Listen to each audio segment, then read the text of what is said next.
Thanks so much, Jimena. So what we're gonna do now is we're gonna take 3 questions at a time, and then Jime will answer, and then we'll take another round of 3 questions. I hope that we can hear from like a variety of folks who are thinking about how am I going to use assemblies in this CUNY struggle? How am I going to use it in the struggle for Palestine? Or obviously questions also about the movement in Mexico itself. Carrie is going to be in charge of reading questions from the chat. I'm going to call on a first round of 3, and then we'll move on from there. So would anyone like to ask a question? And Holden has a question, so I will call on Holden, and then we can go from, maybe we'll hear from 2 more people, and then Jime can answer. Thank you, Tati, and thank you so much, Jimena, for that talk. My question is sort of practical. I was wondering if you could sort of walk us through what an assembly looks like. Like, how does it begin? Who's talking? How are decisions made? And then what happens after that? That would be super helpful. Cool, awesome. Other folks, questions? I don't know, Carrie, if you have anyone online that wants to ask. No? Okay, Lucien, go ahead. Yeah, thank you, Jimena, that was fantastic. I think that one question I have is about sort of security and repression and surveillance, and how you balance the openness of an assembly, open to not just members like formally of the university, but open to the community too, so that process of conscientization and accountability that you described so vividly can happen with the need to protect movements from repression by the state and to not share all the information with sort of agents of repression. And also chat, internet people, you guys can write in the chat questions. Do you want to take someone from the internet first? Is there? Yeah, I can. Or I can take it from here. We can. No, there's a question here. Okay. And people in the chat, I'll get to questions. They might not be in order, but I'll get to them. Okay. I'm gonna try to link it to Lucien's. What are the benefits of the assembly? How is it arranged, which you kind of got to, but I think speaking to arrangement a little bit more might be helpful. And then how did students and staff benefit materially from the assemblies and strike overall?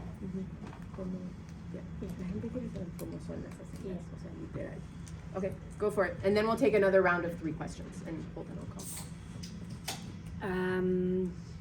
Okay, yes. So an assembly, guys, this is the Mexican tradition, okay? I'm pretty sure self-organization has had, like, within the 20th century, different shapes. You know what I'm saying?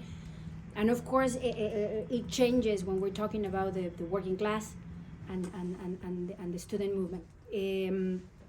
Okay, but an assembly would work the next way.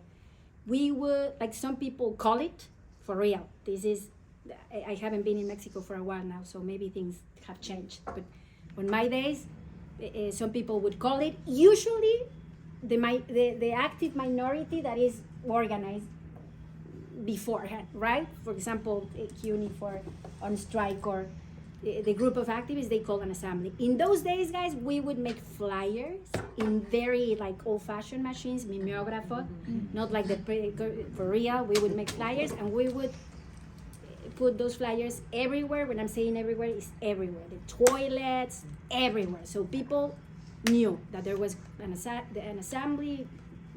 People get together. Usually these organized students, what they have to do is to propose an agenda. First, to propose like a table of facilitators. That has to be voted, the facilitators. So sometimes people volunteer to do that. Sometimes the political organizations, guys, are always going to be, they always want to be part of the table for sure, because we have our politics, okay? So we discuss who's gonna be facilitating. Then people vote for the people proposed. Then we discuss the agenda. Again, usually the most politicized activists bring the agenda. Well, today we have to discuss the national context and the challenger's proposal. Okay, that's the agenda. People agree with agenda. No, no, no. For example, we would always fight to have an international point, right? Sometimes people agree, sometimes people didn't agree. You said the agenda. If there were assemblies, this is a general council, okay? I'm describing the general council. Let's say there were assemblies 2 days after in the schools that brought up resolutions. So first of all, you have to start with the reports of the resolutions. So the delegates would go on the stage and would read the resolutions. In the high school number 2, we think that the fees are bullshit, and if they don't give us a response, we should go on strike on March 16, right? They would give the report. Some of the reports were sometimes political as well. We had a political conversation because we think the folks from the PRD are working for the government instead of working for us. So we want to call the council to vote on those people not to speak with the press as genuine. For example, people would bring those problems. Okay, people would bring other problems. In Mexico, we have paramilitary groups. We have porros, like students organized to like break our heads. You know what I'm saying? Paid by the government. They are students, but they are organized as paramilitary. They are usually linked, not all of them, to the football teams, and that's what they do. They go and they. So, for example, in many high schools, we had problems of like the porros harassing the students. So that assembly would bring that problem. So the resolutions. Then once you have the agenda, you open the mic. And the delegates have priority. If delegates are signed off to talk, they have priority that were voted on their assemblies, but everyone could talk. From political organizations, from and a debate starts. A debate that sometimes is very political. For example, okay, we're going to discuss the challenger's proposal, but in the context of there's a threat of a strike coming from the electric workers. There's a situation happening in the South with the Zapatistas communities that we have to take up. We did take up political issues to discuss, and then we would move forward with proposals. What are we going to do next week? Okay, we have the bargaining negotiation. The government said that it's not going to be public. What shall we do? We should not go. We should go. Let's debate. And then after debate of every single proposal, we would vote. We would take a vote. Who votes? Everyone was able to intervene in the debate, but not everyone is allowed to vote. We would vote, the delegates would vote, because the delegates have the representation of their own assemblies. They were voted to vote, okay? And once you have a vote, you would follow the orientation of the council, okay? That helps a little bit. Okay, yes, please. Sorry to butt in. At the bottom level, like grassroots, rank and file level, how did voting work? Oh, the assemblies from the faculties, the departments. At the very root. It's very similar. They get together. Some schools set up like a day and a time for the assemblies to happen. For example, so you knew that every Friday, Some of them they will call it. They would They would get together, all the members maintaining the strike. They were open mic. Again, open mic. Everyone in the assemblies also, guys, we were way more flexible because people just show up, like indigenous organization or janitor workers or people or homeless people, or you know what I'm saying. So it was very open. You also had to vote the facilitators, people that were going to take notes, people that the agenda, and you would open the debate of the assembly. Yeah, the grassroots assemblies usually they have also to face, and that's why we have to fight the idea that politics are for professionals, guys. The rank and file have their politics. They have to be organized. So the pressure of the assemblies is that they were in charge of a lot of things. For example, childcare. For example, the food, the brigades. We usually had to like take measures. For example, it's a strike, so you don't want the woman doing the cooking. you know what I'm saying? You don't want, for example, bigotry within the building. You don't want the assemblies usually they address all those problems, but they also discuss the politics. And it's very important for those instances to discuss the politics, because otherwise you have the rank and file doing the real shit, I'm sorry, and then the professional politicians. Self-organization tries to close the gap between that, to empower the rank and file. Oh, security. Security is very important. Okay, guys, this might be controversial. To be honest, we were not, the thing is, when you have a body like the General Council, we were not that secretive. That's what I'm saying. Why? It's just very massive, guys. When you have that kind of like massive student movement taking up we were talking, for example, not everyone was sleeping at the university, for sure, especially after 5 months, because also, guys, 9 months of striking, it's a lot. It's a lot. We started eating caldo de camarón, and we ended up eating maruchan. You didn't get that joke. No, that's not Mexican. It's a Mexican joke. But we ended up eating very well. We started and we ended up eating very poor. But it was a very long strike. But the security, we were not that secretive, guys, because we were always participating into massive demonstrations. And then some assemblies got to vote repression committees. What does this mean? They are accountable to the assemblies, but they meet apart. You know what I'm saying? So the secrecy in those cases is not about, oh, what are we going to do? You know what I'm saying? People knew what we were going to do. For example, when we shut down Periférico, we said everyone the next day, oh, we're going to shut down Periférico. You know what I'm saying? So the security was in charge of, our resolution was not, for example, in that march, to confront the police straightforward. We were going to have to push the police back to allow the people to reply. Okay, that was the plan. So the people at front pushing the police back were members of the repression committees that were accountable to the assembly. Sometimes, guys, some assemblies didn't have repression committee, so they had just people in security doing that. We were not that secretive. That's what I'm saying, because it's so massive.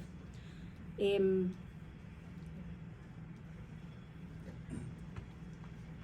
take 3 more. All right, friend right here. Sure, I don't have a question. I do have some remarks. My name is Charlie Moran. I'm an immigrant worker, also a former student at Oslo's Community College. I'm a supporter of the Internationalist Group and a founding member of Trabajadores Internacionales Clasistas, Class Struggle International Workers. My brother went to the high school number 1, Gabino Barreda, and participated in the 86-87 UNAM strike. I went to the high school number 5, and I was at the strike of the workers of UNAM, the STUNAM, which went on strike in '88. So, community assemblies are not a magical tool to win a strike. CUNY is a little bit like UNAM. It's a school for the children of the working class. The multinational, multi-ethnic, multiracial working class in New York City has to have a say in what happens at CUNY. It is of the most importance to draw the lessons of the UNAM strike. And I want to invite all of you to read what we had to say at the time. We have a pamphlet in English, but also we have our pamphlet in Spanish. I'm not sure if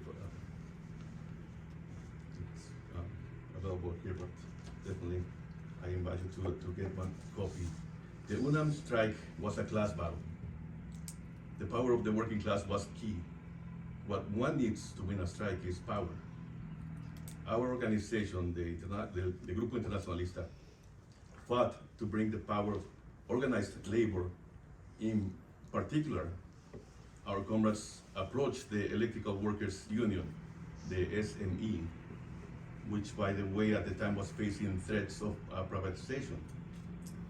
Also, the SME, the Electrical Workers Union, was a very powerful union that could pull down the switch and turn off power and leave the whole of Mexico City and its suburbs without electricity if the government attempted to send in the army. Our comrades were able to get electrical workers to come to the UNAM strike and form Workers and Students Defense Guards in July of '99, just when the army was threatening to invade the main campus. This is what was needed in order to win the strike: real power. The electrical workers came to defend the main campus and had 3 shifts round the clock on the picket lines, along with the students. The Mexico City government formed a special militarized police, the Federal Preventive Police, the PFP, to break the strike in February 2000. But by then, the main demand of the strike, which was to prevent a tuition at UNAM, had been already won. Our comrades, by the way, were also arrested along with several hundred students. And I think it's important to draw those lessons to understand that, yes, you're gonna need a steering committee, an assembly, but really what we need to win a strike at UNAM is the power of the working class. Beautiful. Thank you so much. We'll go here, and then we'll take one from the Zoom. Just kind of briefly, 2 remarks, not super long, just a question. I'm Charlie Heehan, a student at Brooklyn College undergrad. A little different than probably most people because I'm not in the union, not PSC, and this is about student movements, so definitely curious for the connection. But we just want to give some context and ask a question. So, of course, our important task is to build mass movements and get larger and larger numbers of people engaged in struggles around the immediate issues, try to win, and hopefully shift people's consciousness. And then there's some very immediate questions of how to do that and this assembly idea. At Brooklyn College we have, and in general I feel like in the US, low political engagement of students and the working class. We have some activist groups, we have some political groups, we have some activists here and their unions who want to engage. And if we want to lay the foundations through organization or structures for broader mass movements and that engage not the not yet organized students on our campuses who aren't in these groups, what is the role of activists and activist groups to build those foundations? We can't just call the mass meeting, call the student assembly, so what's the role of those cadres or activists? And then there's not always case by case, it varies, but coalition building is the way we think about it sometimes. Is it groups working together, formally saying this is a mass meeting of all these groups, or something more independent, and how do we build up to a mass meeting that people will come to, and it's not just 15 activists who already agree with us. Yeah. So we'll take one question from Zoom, and then you can. Let's see,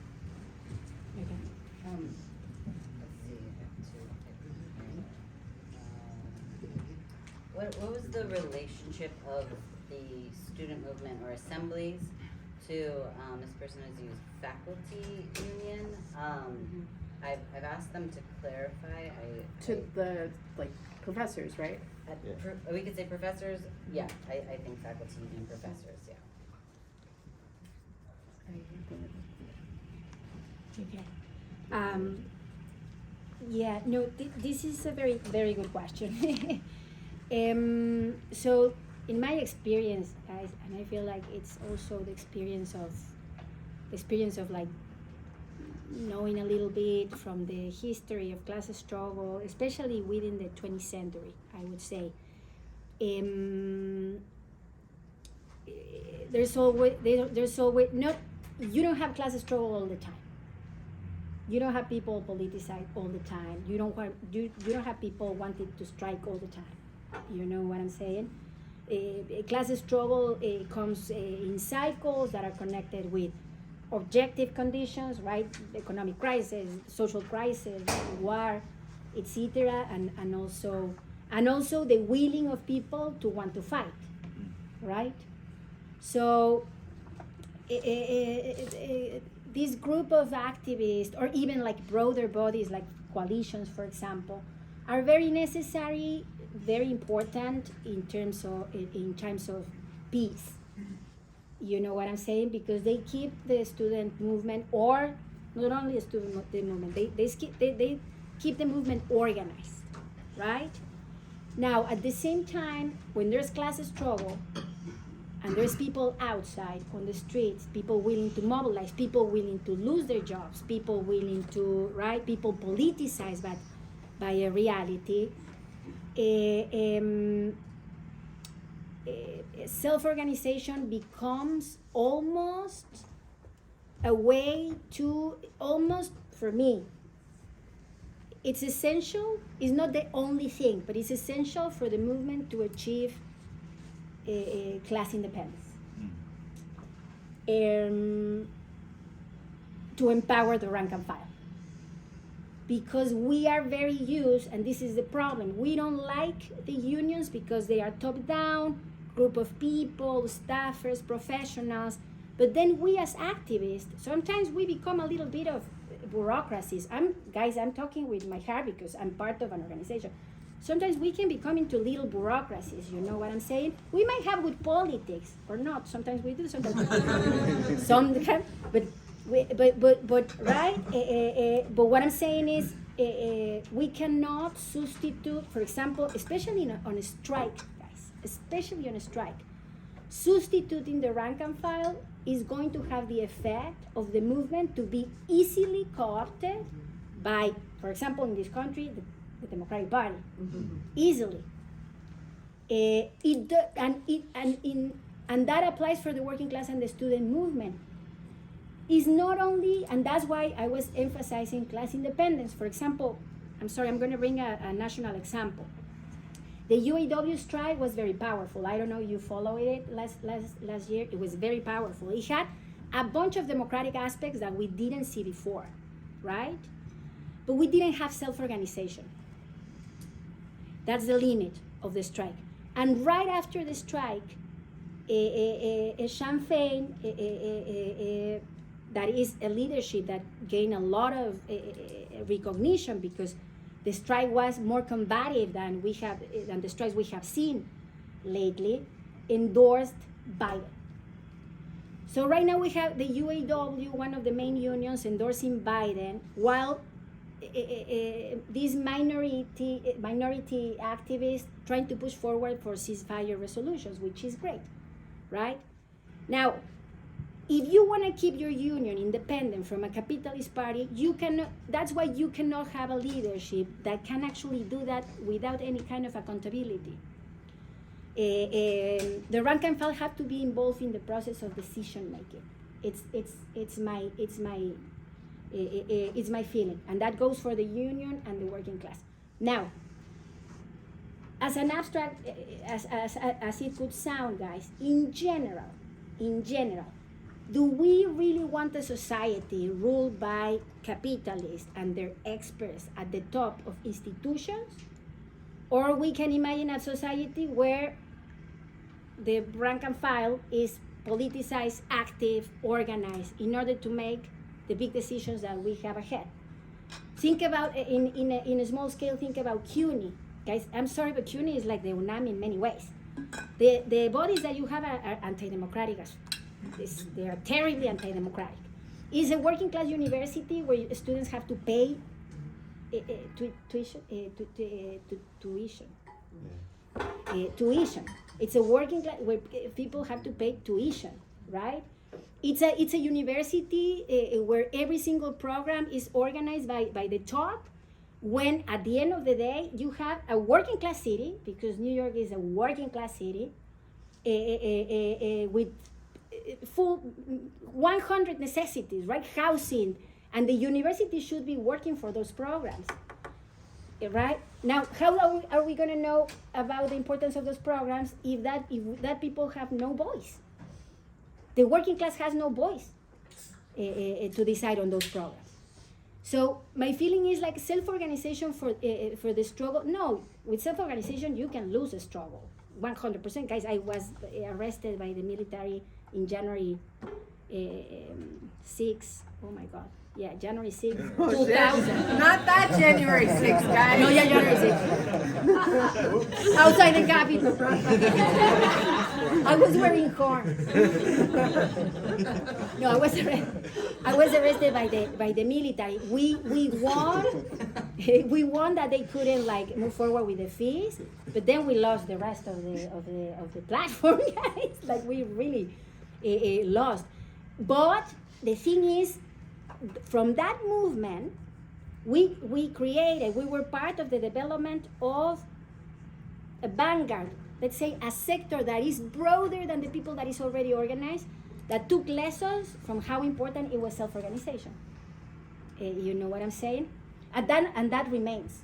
That remains because we're discussing here 25, this is the most random talk that I have ever invited to. I was like, okay, yeah, it happened 25 years self-organization for sure. But that's why we're talking about self-organization at the UNAM strike. So my feeling, getting back to your question, minority active minorities they exist objectively and they are necessary and they play a role of politicizing. Now, every single time that you have the chance to organize a rank and file, if you want a movement that is able, for example, to shut down a humongous university for 9 months,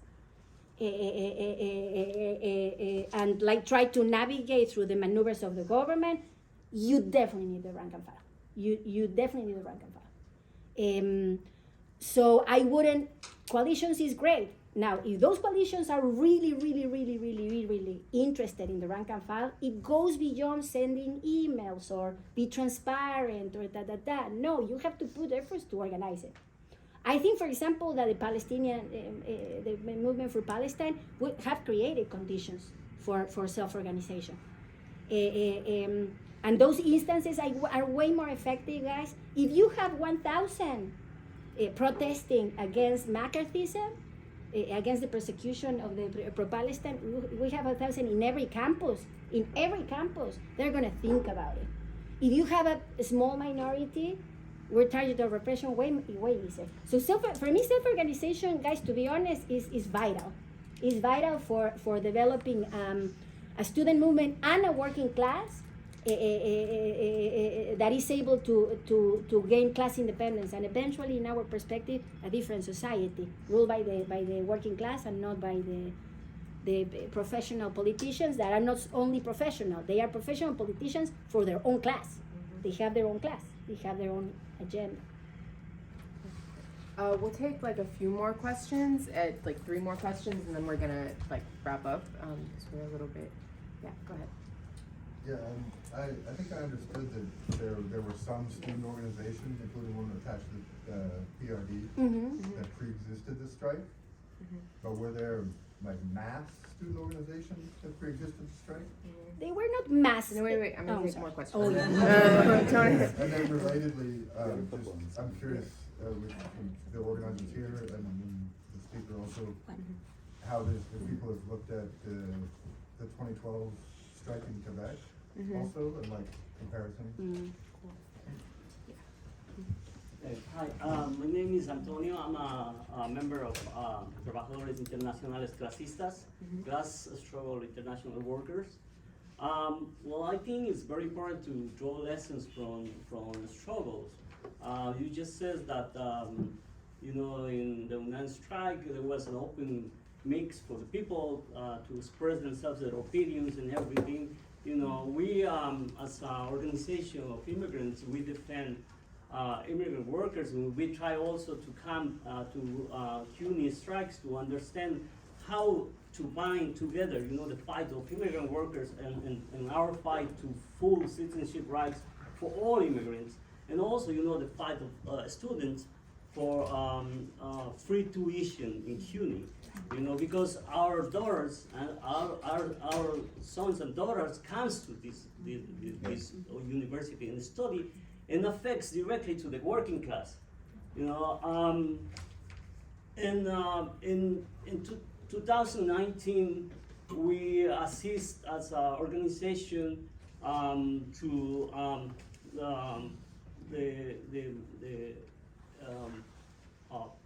fight for 7K of strike, and we are supposed to come here, but you know, it was moved to a different location where, you know, it was the people's forum or something like that, and it was something very important, you know, and we had to call the attention of that, you know, because it was an anti-communist banned, because they prohibit to put literature of the left organizations over there. We wrote a letter and we invite you to read, and is written and published in Revolution number 18, about this ban. In our protest, and that is it's not acceptable for us, to have or support this ban, because she just say, that these places are the only place that we have a voice over there. We defend workers' democracy, and the right to speak, against these atrocities.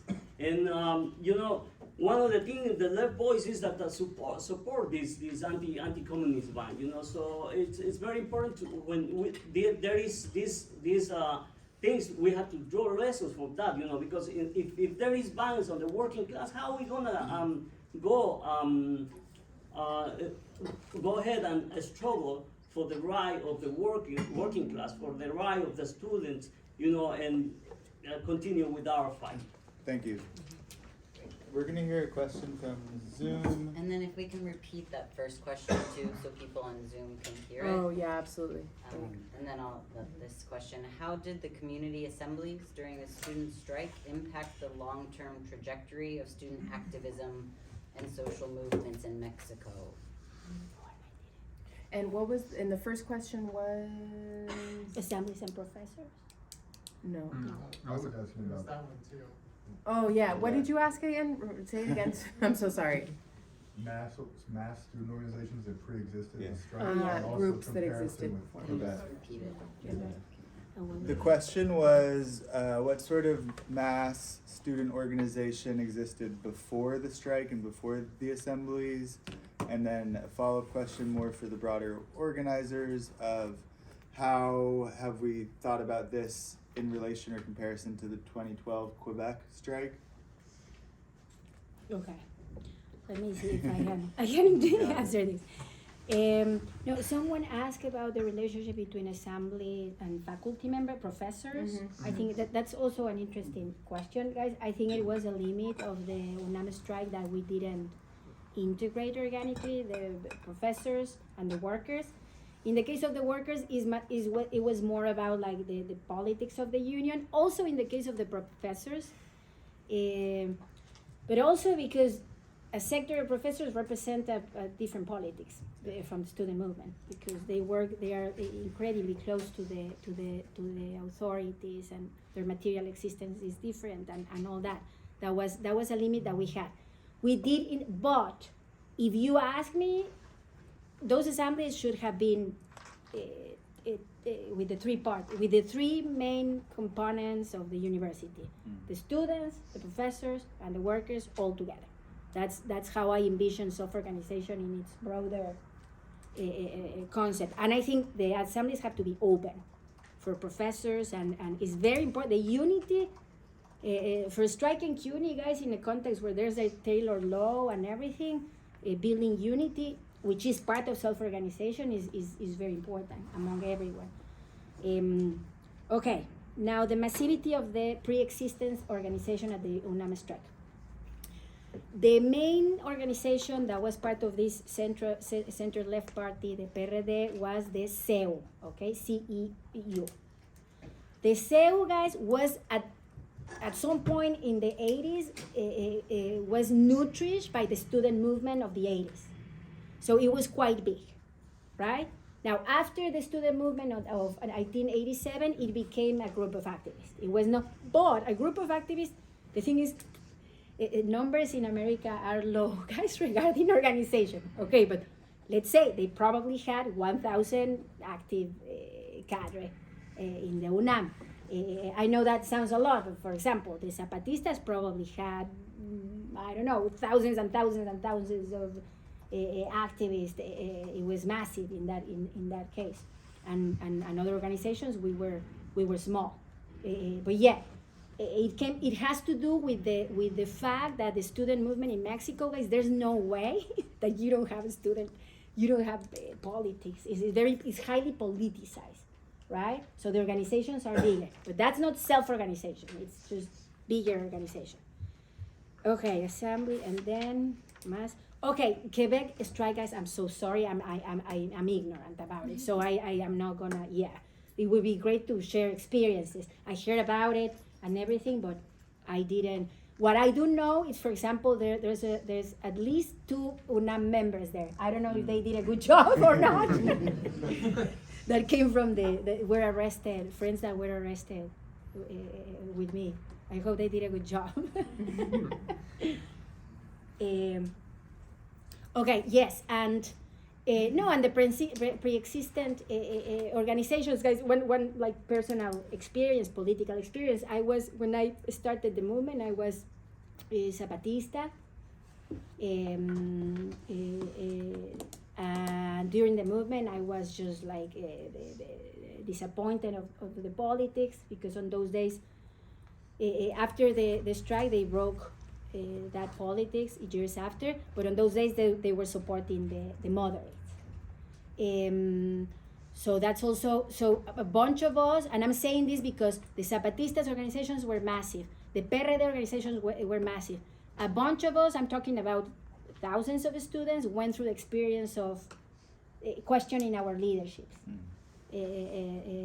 That's also important as a process of politicization. And I found my political home, and I have been a Trotskyist in then.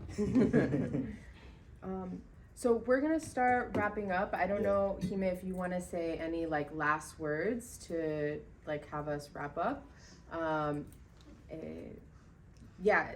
Sorry, did you want to? I have one more question. Okay. You're like, actually, we're not wrapping up. Because I do think one of the big sort of contextual differences is that in Mexico there's this rich tradition of assemblies and sort of participatory democracy. And I think something that we are encountering and we are aware of is just like a lack of familiarity with participatory democracy that becomes a sort of lack of faith. And so in hosting our first humble but I think sturdy assembly last week, I think there was a sense of people in it being like, why are we here and what can this possibly do, right? So I'm wondering if you could speak a little bit to how that sort of faith, how that sort of trust and like belief in democracy, as corny as it sounds, can be sort of constructed actively. Big question. Okay, that's a big question. So my feeling, guys, there's an aspect of course, like there's the politics, guys. Consciously or unconsciously, there's no politics in the U.S. for self-organization. Like Holden and Carrie, I met them and I was so excited because they look so excited about the assemblies. I was like, oh my God, finally we found someone with passion for the assembly, because usually what I get is assembly, what? At the UAW strike, people would say, but we need to be secretive, or people should not know what we're gonna do. So it's always difficult because of your own. There was self-organization in this country, though, like the 30s.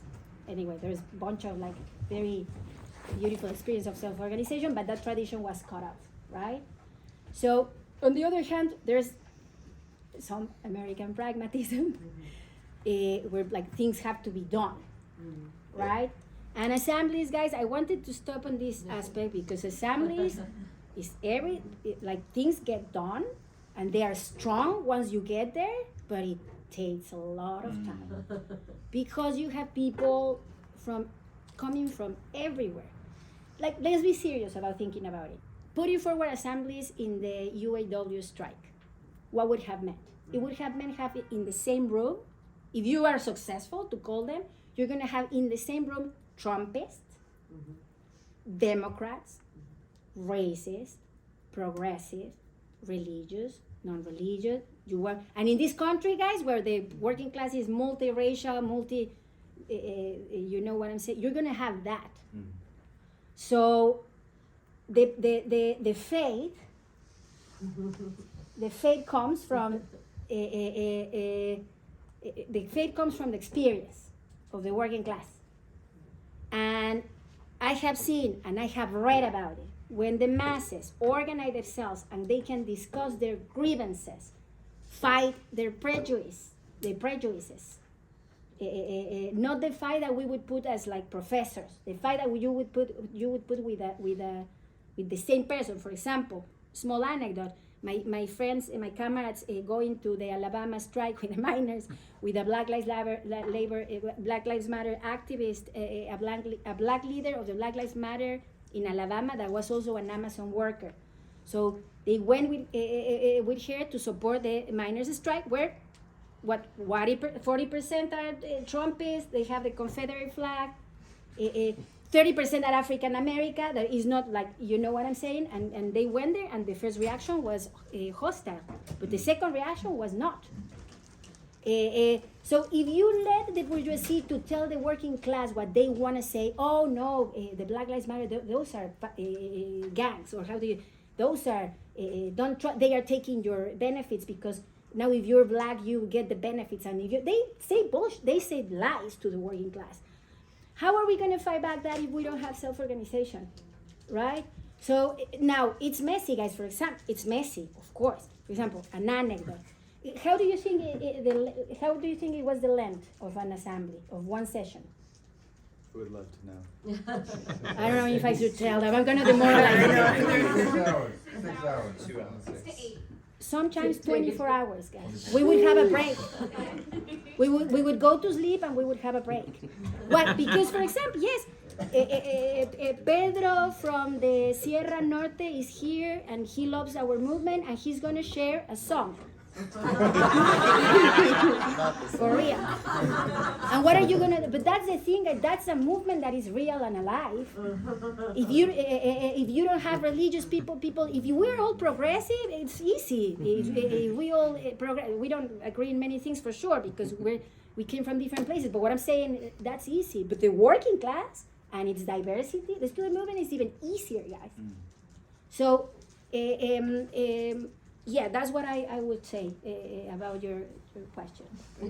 So don't expect, you don't need 20 hours. I don't think in America if you have a 20 hours assembly, is because you're going to seize power the next day. I think that would be like a lot. But you do need a space for people to express their grievances, guys. Otherwise, the assemblies are not assemblies if people cannot express their grievances. And I don't know. No, I think that was So yeah, thank you so much, everyone, for coming through. Yeah.